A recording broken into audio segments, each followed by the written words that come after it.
Before we begin this review, I have a few disclaimers. First thing, this review contains spoilers. If you want one without it, I have made a mini review for the occasion. Second, I have no nostalgia for this movie whatsoever. Only ever first heard about it about 3 years ago, and only ever first saw it about a month ago. Third and final, I am not a brony, but if My Little Pony is anything like this, I might consider converting. With that out of the way, let's dive into The Last Unicorn.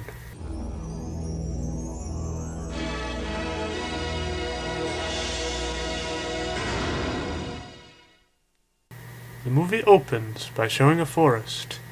As we get deeper, we find two hunters looking for some food. I mislike the feel of these woods. Creatures that live in a unicorn's forest learn a little magic of their own in time, mainly concerned with disappearing. Not that this point is ever brought up again, but seems like a nice tidbit. This is a forest, like any other, isn't it? And why do the leaves never fall here? Or the snow? Why is it always spring here? I tell you, there is one unicorn left in the world. And as long as it lives in this forest, we'll find no game to hunt here. I do like the way they start up the story, but to be honest, what was the point of coming into this forest if they weren't going to find anything? You are, poor beast. This is no world for you. Stay in your forest and keep your trees green and your friends protected. And good luck to you, for you are the last. Both of these hunters then ride off into the sunset, never to be seen again this entire movie. But look, it's the last unicorn. I am the only unicorn there is. The last? From there we go into the opening credits, which are not only well animated, but also feature the musical talents of America. I can't tell you how often I find myself humming this song every so often. You will also note here that this movie has a pretty good cast, even if it were in real life. You got Jeff Bridges, you got Angela Lansbury, and even Christopher Lee, of all people. After that amazing display, we find the unicorn. She doesn't really get a name, does she? Oh well. She's out on a quest now to find out where the other unicorn have gone. Here we are introduced to, well, part of the thing I hate the most about this movie, the butterfly. It's nice that the unicorn gives us a little warning by saying the butterfly can sometimes go on, but my goodness, just listen to this. Listen, listen, listen quickly. Listen, listen. The king is in the counting house. Counting out, counting out, counting. It's you or me, Moth. Hand to hand to hand to hand to hand to hand. Even through all this, he still does actually hold some information. You can find the others if you are brave. They passed down all the roads long ago, and the Red Bull ran close behind them and covered their footprints. In hearing this, the unicorn's quest becomes a little more challenging, but she also has something to look for. Oh, I could never leave this forest. But I must know if I am the only unicorn left in the world. Suppose they are hiding together, somewhere far away.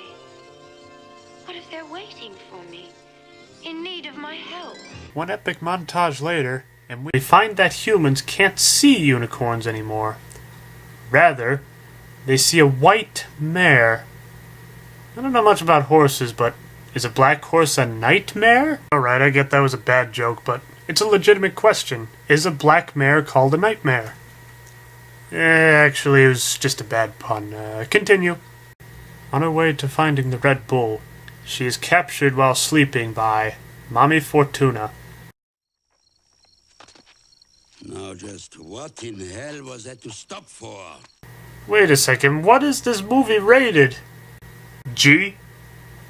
Okay.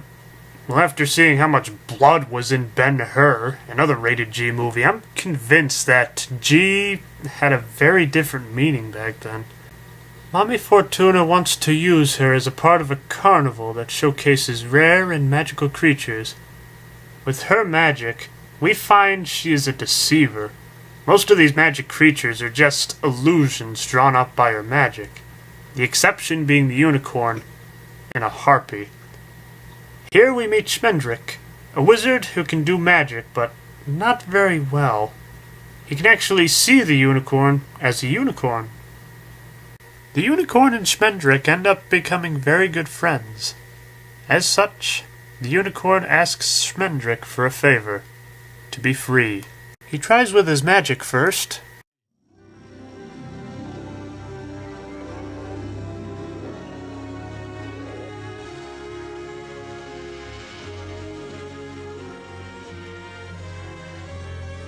Sorry, I would have liked that to be the spell that freed you. That's a particularly... This is a super spell. The bars are now as brittle as old cheese, which I crumble and scatter so. He then goes for another method to free the unicorn. My dear, you deserve the services of a great wizard, but I'm afraid you'll have to be glad of the aid of a second-rate pickpocket. Okay. The unicorn is feeling compassionate and frees all the other creatures, leaving the harpy for last.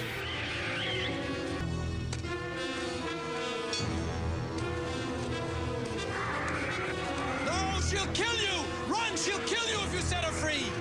Despite Schmendrick's protest, she still goes for it. With the harpy free, she then kills Mommy Fortuna.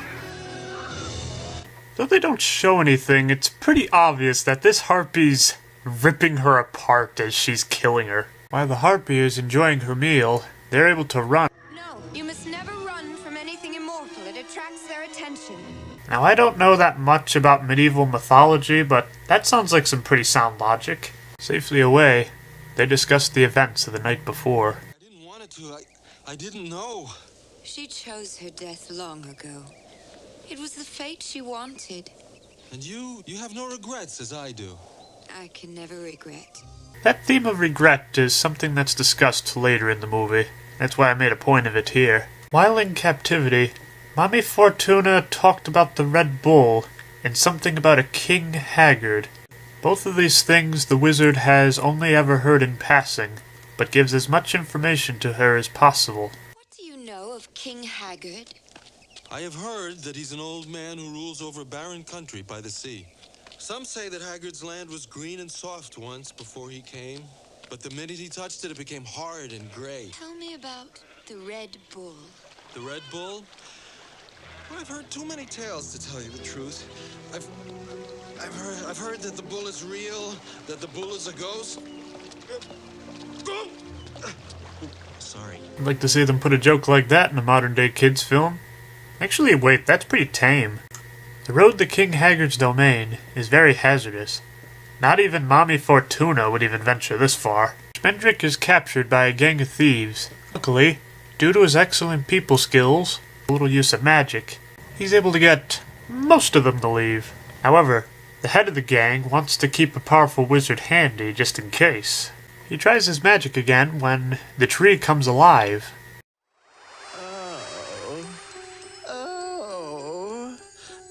I love you. Was this like a popular joke of this time period? Where are you? Pussy, pussy, pussy, pussy, pussy. Anyway, the unicorn comes by and Schmendrick is free, and the tree is just a tree once more.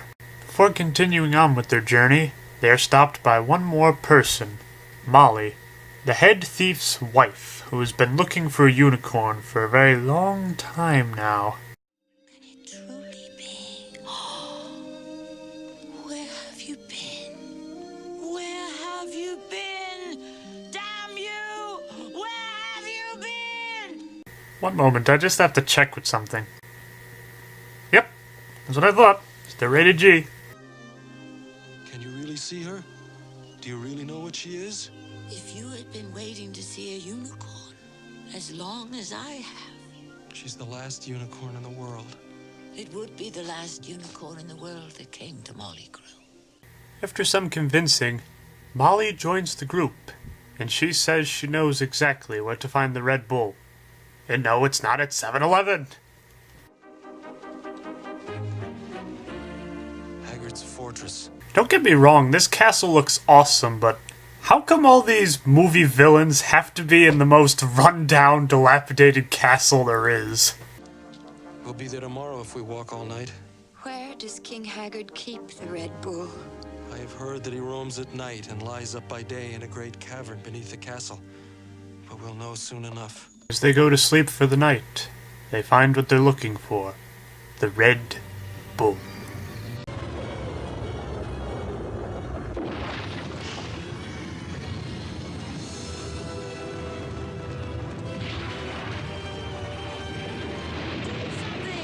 He's driving her! He can't want to kill her or he would have done it by now! After enough running, the unicorn bends to the will of the Red Bull.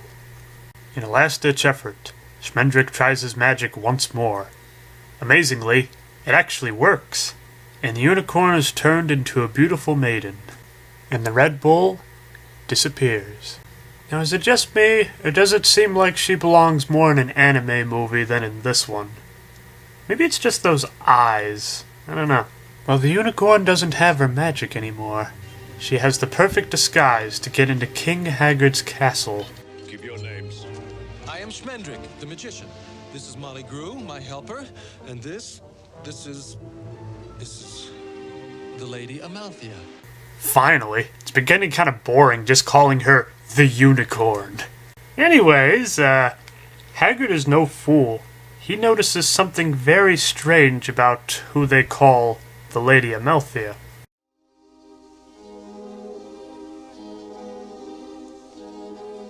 What is the matter with your eyes?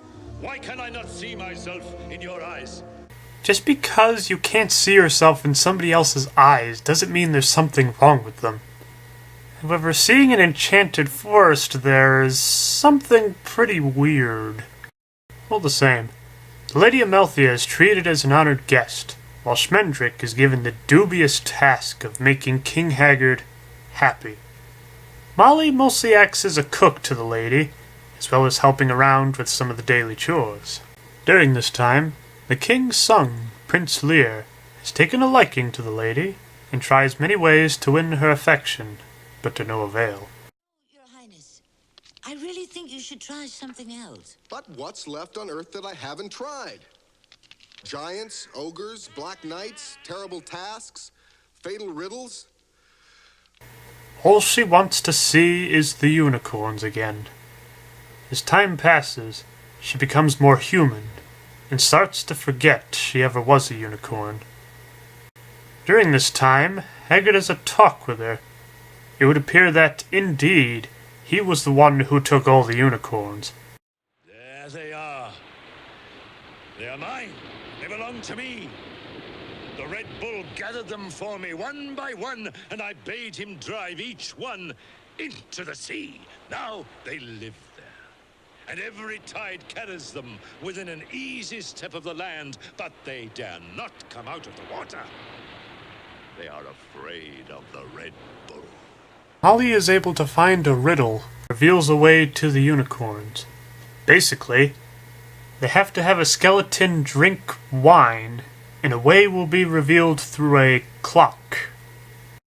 Okay, so to recap, this kids movie has swearing, a body count, whatever that thing was with the tree, and references to alcohol. They just don't make them like they used to, do they? Obviously, none of them have any wine, so Schmendrick uses the magic of deception. Guess you can add that to his pickpocketing skills from earlier. He convinces the skeleton that the empty bottle is in fact wine, then uses it as leverage to get to the entrance of the Red Bull. Give me one drink now, and I'll tell you anything you want to know. You can have all of it, after you tell us the way. The way is through the clock. That clock will never strike the right time. You just walk through it, and the Red Bull is on the other side. Give me the wine. In this drunken state, however, well, as drunk as you can get drinking air, I guess, The skeleton is able to see through the disguise of the Lady Amalthea, and warns King Haggard that there is a unicorn. Haggard then bursts into the room, brandishing a sword. Well, that's Christopher Lee for you. From what I heard, this man has the most records for sword fights on screen. Everyone retreats into the clock tower, where King Haggard destroys it, leaving them in the realm of the Red Bull. This time, though, the human form does not deceive it and gives chase, during which the Lady Amalthea trips. The prince tries to protect her, but to no avail. Schmendrick tries his magic one more time and changes the lady back into the unicorn. Safely outside, the unicorn tries her best to fend off the Red Bull. The prince tries one more time to subdue the beast.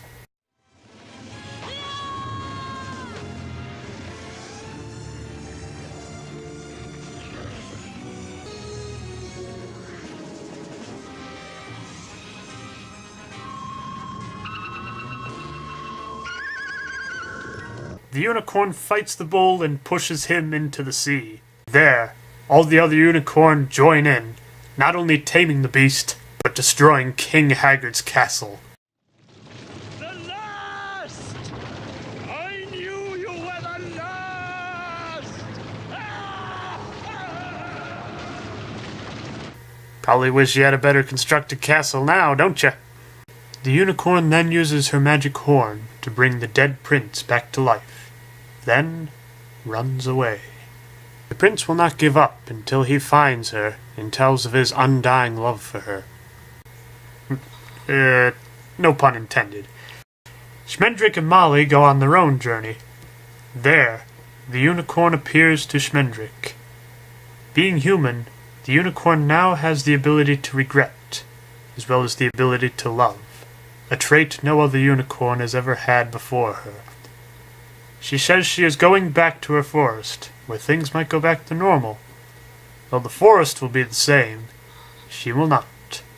The movie ends with her back in the forest. I personally would have liked to see the prince stare at the unicorn one last time, but either way, it is a very powerful ending. All in all, I'd say it's a great film. While the animation is a bit choppy at times, I feel it's made up for by the soundtrack and the story. I do kind of wonder why they call it The Last Unicorn. After all, it's revealed that she was never the last in the first place. But then again, it's probably for a bit of a plot twist.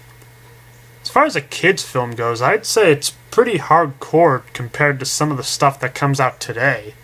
Not only in the language, but some would argue the violence. You don't actually really see much happen in terms of the death of Mommy Fortuna, but it's made very obvious not only that she died, but it was not a very pleasant death either. Well, as pleasant as dying can be, I guess. Not only that scene with the harpy, but some of the scenes with the Red Bull might be a little much for the kids of today. However, that seems to be the 80s in a nutshell. The age of the Black Cauldron, as well as several other kids shows that predominantly feature guns. While this was intended for kids, I feel the adults would get a lot more out of it. I don't think a kid would understand the bittersweet ending like an adult would. Then again, that could be just a sign of good writing. I'm John Bernesser. Until next time, keep having fun.